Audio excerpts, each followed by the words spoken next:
اور آنے والے وقت میں یہ اس کیس میں ثابت ہوگا کہ یہ ملوث ہے تو مجھے 7 چلان کر دیجیے. ایسا ہی ہے. لے آج یہی بات میں چینل پہ کرنے لگا ہوں.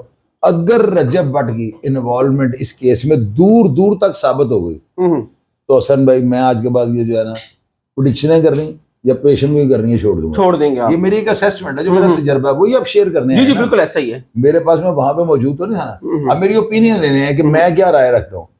وہ لڑکیاں تو ہیں نہیں, میں لڑکیاں تو میں نہیں کہوں, لڑکیاں ہوتی ہیں چھوٹی چھوٹی, تو یہ ماشاءاللہ بڑی سیانی سمجھدار, اس لیے میں ان کو خواتین عورتیں کہوں گا. آپ یہ دیکھیں عورت کو اس وقت ہاتھ لگانا, آپ کو پتہ ہے نفے میں سول چلتا ہے. بالکل ایسا ہی ہے, اس چیز کا پتہ ہے نا. تو وہ لڑکا جو بھی ہے, کیا وہ اندھا ہے, بیوقوف ہے, پاگل لگتا ہے کہ وہ جا کے عورتوں کے ساتھ ایسا سین کر دے گا. بات کچھ اور ہوگی, کوئی تلخ کلامی ہوگی, اس طرح کا سین ہو گیا ہوگا, تو اس کو زیادہ بڑھا چڑھا کے جو بیان کیا جا رہا ہے. اب پولیس والوں نے ایف آئی آر کیوں درج کر دی؟ کیونکہ چیف منسٹر نے کہا ہوا عورت میری ریڈ لائن, انہوں نے ڈرتے ہوئے مقدمہ دے دیا ہوگا. یہ عورتیں ماشاءاللہ بڑی تیز رہا ہیں اور پوری سمجھتی ہیں ہر چیز کو. جانا ان کو بیک فٹ پہ کوئی بندہ گائیڈ کرنے والا, ان کا کوئی مشین گائیڈ کر رہا ہے. اس چیز کی وجہ سے آگے ایف آئی آر درج ہو گئی ہے. تو ایف آئی آر درج ہونے کا مطلب یہ نہیں کہ بندہ سزائے موت ہو جائے. ایف آئی آر تو ظاہر فرسٹ انفارمیشن رپورٹ ہے, یہ کہیں سے بھی آپ کو مل سکتی ہے. یعنی یہ جو ہے نا, آپ کسی بھی واقعہ کی سٹوری بتاتے ہیں نا, تو وہاں پر ایف آئی آر تو درج کرنی پولیس کی مجبوری ہے کیونکہ وہ عورت ہے. اب ان عورتوں کو جو ہے نا, میرا خیال ہے ان کے اوپر بھی رجب نے ایک ایف آئی آر درج کروائی ہے. جی وہ این سی سی آئی میں. آپ کو یاد ہے عدالت میں سے نکلتے وقت اسی عورت نے جو ہے نا, یہ 2 بہنیں, ان میں جو چھوٹی عورت ہے یہ میرا بڑی تھی, اس نے گالیاں نکالی تھیں کہ بھئی کورٹ سے نکل. ویڈیو وائرل ہے, بالکل ایسا ہی میں نے بھی دیکھی اور آپ نے بھی دیکھی ہوگی. ایسی عورتوں کو کوئی چھیڑے گا جو چلتی پھرتی ہے بمبوں؟ میں نہیں مانتا اس بات کو کہ ایسی خواتین کو, ایسی عورتوں کو بندہ چھیڑے گا. یہ واقعہ جو ہے نا, یہ ثابت کرتا ہے کہ اگر یہ لڑکیاں سچ بول رہی ہوتی تو میرا خیال ہے سی سی ٹی وی کیمرے پورے شہر میں لگے ہوئے, سیف سٹی کیمرے, ان کا پتہ لگ جانا تھا. ابھی تک پولیس والوں نے سیف سٹی کیمرے سے کیا, ظاہر ہے وہ وہاں پہ اگر آئے ہیں تو گئے بھی ہوں. نہیں کیفے کی فوٹیج تو آ گئی ہے نا سامنے, وہ مارنے کے آئیں گے, وہ ہے بندہ وہاں پہ موجود, تو پھر اس کو پکڑے نا, سب سے پہلے اس کو اریسٹ کریں. ابھی اگر وہ اس کی کوئی ویڈیو یا کوئی ایسی چیز منظر عام پہ ہے تو اس کو پہلے انٹروگیٹ کرے نا, پھر اس سے پوچھیں تمہیں کس نے بھیجا ہے. یہ بات نوٹ کر لیے گا, رجب کی انوالومنٹ نہیں ہوگی. یار وہ بے وقوف ہے, پہلے ہی وہ اتنے مقدمات جو اس کو فیس کر رہا ہے. جب صبح تاریخ ہوتی ہے تو رات کو آپ کو 4 بجے گھومتی رہتی ہے کہ صبح تاریخ پہ جانا, نیند نہیں آتی. ایسا ہی ہے. تو اس بیچارے نے اپنا سوشل میڈیا پہ کام بھی کرنا ہوتا ہے, جو اس کا روزگار ہے, جو اس کا جو دنیا اسے دیکھنا چاہتی ہے ڈیلی, اس کا ایک دن ویلاگ نہ دے, لوگ بڑے یعنی لوگ ماتم کرنا شروع کر دیتے ہیں. تو یہ چیزیں ساری جو ہے نا بڑی اس میں کنٹروورسی پیدا کرنے والی ہیں, اور میں کبھی بھی اس بات کو نہیں مانوں گا. اچھا چوسف, اب ایف آئی آر سامنے آ گئی ہے. ایف آئی آر میں سنگین جو دفعات لگائی گئی ہیں, 506B لگائی گئی ہے, 337 لگائی گئی ہے, ایک اور دفعات لگائی گئی ہے جو نو اویلیبل ہے. آپ کیا سمجھتے ہیں کہ رجب بٹ اس کیس میں تو بے گناہ ہے کیونکہ اس کی انوالومنٹ بھی نہیں تھی, وہاں پہ موجود بھی تھا, لیکن جو مدعی ہے اس نے کہا یہ رجب بٹ کے ایما پر وہ لوگ وہاں پہ آئے ہیں, اور جو اس کیفے کا مینیجر ہے ان لڑکوں کو وہ جانتا بھی ہے. تو کیا کہیں گے کہ ہر کام جو بھی ہوگا اس کے پیچھے کا رجب ہوگا؟ کیا یہ فیم کے لیے اس کا نام ڈالا جاتا ہے؟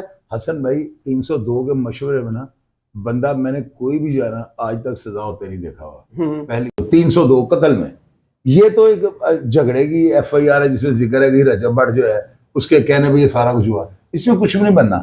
اگر پولیس نے ایمانداری سے تفتیش کی نا تو یہ مقدمہ خارج ہو جائے گا, لیکن اگر یہ مقدمہ خارج نہیں ہوتا رجب کو جیل جانا پڑے گا. اور میری نظر میں یہ خواتین جو ہیں, یہ عورتیں جو کر رہی ہیں, ان کو ایسے نہیں کرنا چاہیے. ان کو تھوڑا سا خدا کا خوف دل میں رکھنا چاہیے کہ اس طرح کسی کے اوپر الزام لگا, اس بندے کا ریکارڈ بنتا جا رہا ہے. اور آپ کو اس چیز کا اندازہ نہیں, میرے تجربے کے مطابق یہ جو میں دیکھ رہا ہوں 8واں مقدمہ یہ رجب کے اوپر, جو جس دن سے اس کی شادی ہے مسلسل یہ سارے معاملہ چلتے آ رہے ہیں. اس کو چاہیے رجب کو یہ نا اپنی وہ غلطی جو جاننے انجاننے میں اس سے ہے اس کو جو ہے نا چیک کرے, اس کو جو ہے نا اس کو واچ کرے, اپنی غلطی کا جو ہے ازالہ کرے. بندے کو پتہ لگ جاتا ہے کہ میرے سے کہاں پہ غلطی, ایسے گناہ ہو گیا ہے, یہ کیسی انسان غلطی کا پتلا ہے. تو جو ہے نا رجب کو میری رائے کے مطابق اس کو اپنی وائف کے ساتھ جو ہے نا معاملہ سیدھے کر لینے چاہیے. یہ چونکہ بڑا غلط ہوا ہے سر, وہ تو نہیں ہو سکتے, وہ تو اینڈ ہو گیا. دیکھنا وہ گارڈین کورٹ میں اس نے درخواست دائر کر دی ہے, ٹھیک ہے. اس کے بعد ساری یعقوب صاحب جو جج ہیں گارڈین کورٹ کے, انہوں نے ایمان کو نوٹس جاری کر دیں کہ اس کا جواب طلب کر لیا کہ اس کے بیٹے کو اس کی ملاقات کیوں نہیں کروائی دی جا رہی. یہ تو ہو گئے سیپریٹ. ہاں جی. اب یہ بتائیں اس کیس میں رجب بٹ تو بے گناہ ہے, وہ موقع پہ موجود نہیں تھا, لیکن دفعات لگ چکی ہیں اس کے اوپر, وہ نان بیلیبل ہیں. نان بیلیبل ہے نا حسن بھائی, پہلے انکوائری ہوگی نا, وہ انٹرم بیل کروایا ہوگا, شامل تفتیش تو اس سے ہونا ہے. ٹھیک ہے, تو میرا خیال ہے کہ وہ اس کے پاس ثبوت موجود ہوں گے, وہ اپنی لوکیشن دے دے گا کہ میں فلاں جگہ پہ موجود تھا, اور اس لوکیشن کو یہ کام پہ لے کے جائیں گے. اب ایک بندے کی اپنے موبائلوں کی لوکیشن کسی جگہ پہ آئی تھی, وہاں سے وہ کالیں بھی کر رہا ہے, کال ڈاٹا بھی سی ڈی آر پہ نکل رہا ہے, لوکیشن بھی آ جا رہی, مقدمہ خارج ہو جائے. اور دوسری بات, اس کے حق میں کئی بندے گواہی دینے والے صفائی کی گواہی دیں گے. جب صفائی کی گواہی, دو بندوں کی گواہی پہ اگر بندہ پھٹے لگ سکتا ہے تو دو بندوں کی گواہی پہ بندہ بری نہیں ہو سکتا. ایسے قانون میں ہوتا ہے, بڑی شک ہے اس کے اندر نا. تو باقی پولیس والوں نے جلد بازی کا مظاہرہ کیا ہے. میں یہ نہیں کہتا کہ انہوں نے بددھیانتی کی ہے, بس عورت کارڈ کی وجہ سے عورتیں ریلیف لے گئی ہیں.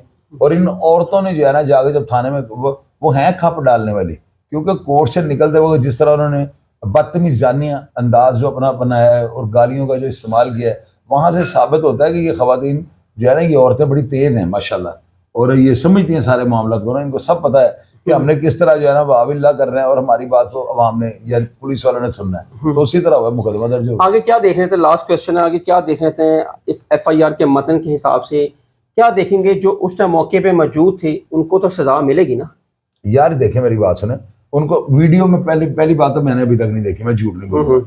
آپ مجھے وہ ویڈیو دکھائیے گا, اس کو دیکھ کے میں آپ کو بتاؤں گا کہ ان کو جو جرم ان کے اوپر لگائے گا کیا وہ فعال بھی کرتے ہیں. ہاں جی بالکل ایسا ہی ہے. وہ کیا وہ اسلحہ تھا وہاں پہ جو دفعات اسلحے کی لگائی ہے؟ اس ویڈیو میں کوئی اسلحہ دیکھا آپ نے؟ میں نے دیکھی نہیں ہے, لیکن ویڈیو آ گئی ہے. چلیں آ بھی گئی ہے نا, تو اس میں دیکھنا پڑے گا اسلحے کا استعمال ہوا ہے, وہ فائر شائر وہاں پہ ہو رہے ہیں. اور دوسری بات, جب وہ آئے ہیں تو کسی راستے سے ہی ہیں, سیف سٹی کیمرے کیا کر رہے ہیں, تو جب وہ گئے ہیں تو وہ بھی سیف سٹی کیمرے میں آ جائے. سب سے پہلے اس شفیع نام کے بندے کو اریسٹ کرنا چاہیے, اس سے تفتیش ہو, پھر وہ آپ کا نام لے, میرا نام لے, تو بات بنتی ہے. ادروائز ایسے نہیں کسی کو ملوث کر سکتے. اب آپ کے ساتھ مجھے ملوث کر دے گا حسن جو کیا چوہدری صاحب کے کہنے پہ کیا, تو کیا مجھے پولیس پکڑ, چوہدری صاحب کو پتا بھی نہ ہو, تو یہ اس طرح نہیں ہوتا تھا. قانون کے اندر بڑی رعایت, اور ملزم عدالت کا چہیتا بیٹا ہوتا ہے, بھارت وقت ہے, ایسے نہیں ہوتا. وہ بھی ماشاءاللہ ایک بڑا بہت زیادہ طاقتور ہے, بڑے زیادہ اثر و رسوخ ہے. اتنی بات تو نہیں, اگر اتنی بات ہوتی تو پہلے مقدمے میں جیل چلے جاتا ہے. وہ بھی اپنی لڑائی, اپنی جنگ لڑنی جانتا ہے, بچہ تو وہ نہیں ہے. یہ بات تو کوئی بندہ کہے گا, میرا اس سے کئی دفعہ رابطہ ہوا ہے اور میں نے اندازہ لگا لیا, وہ سمجھتا ہے. اور ماشاءاللہ اب جو جس پروسیس سے وہ گزرا ہے, جن مقدمات کو وہ فیس کر رہا ہے, وہ رند بن چکا ہوا ہے, نوٹ کر لیا. تو انشاءاللہ تعالیٰ مجھے بڑی امید ہے, اگر وہ بے گناہ ہے تو ہماری عدالتیں اور ہماری جو پولیس ہے رعایت کرے گی. بالکل. ناظرین یہ تھے سینئر کرائم اینالسٹ شاہد چودھری صاحب, اور آپ نے دیکھا رجب بٹ پہ ایک اور ایف آئی آر درج ہوئی ہے تھانہ نواب ٹاؤن میں. اب دیکھتے ہیں کہ رجب بٹ پر جو مشکلات ہیں وہ بڑھتی جا رہی ہیں, رجب بٹ اس مشکلات سے کیسے نکلیں گے. اور ڈیفینیٹلی سب کو پتہ ہے کہ رجب بٹ کا اس کیس میں کوئی تعلق ہی نہیں ہے, اور جو وہاں پر کیفے میں جو معاملات ہوئے اس میں رجب کا دور دور تک کوئی معاملہ نہیں تھا. رجب کو اس کیس سے جوڑا جا رہا ہے, حالانکہ رجب بٹ کا اس کیس سے تعلق بھی کوئی نہیں ہے. حسن شہباز کو جاتے ہیں کمنٹ سیکشن آپ کے لیے اپنی رائے کا اظہار ضرور کیجیے گا. تب تک کے لیے اللہ حافظ.